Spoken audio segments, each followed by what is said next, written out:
Ito na nga ba ang boksingerong mapapatahimik sa monster ng Japan na si Naoya Inoue?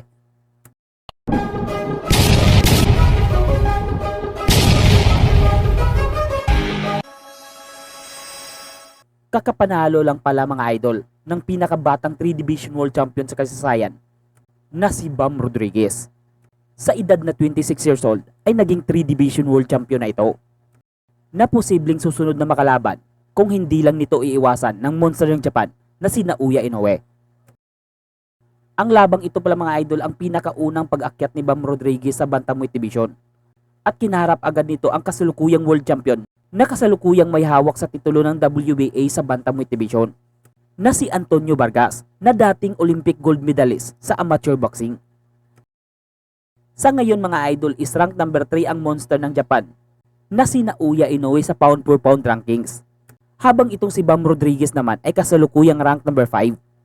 Kaya naman kung matutuloy ang labang ito kung sakali, ay isa itong magandang laban na kasalukuyang linuluto na ni Eddie Hearns at Turki Al-Sheikh na magkasundo sa tamang presyo sa bakbakan. To the professional game, and so far so good. You have to do against not only southpaws, does, gets that earmuff defense. Left-hander. In this fight, you can tell. Single round. That is not the case here so far. But I didn't think he was going to be this points. And when to take it. We mentioned that earlier. And he's fighting. That's for sure. Bam hasn't had success in spurts, but Vargas output. Oh, big left! Vargas! He will get fight. Yeah. And he had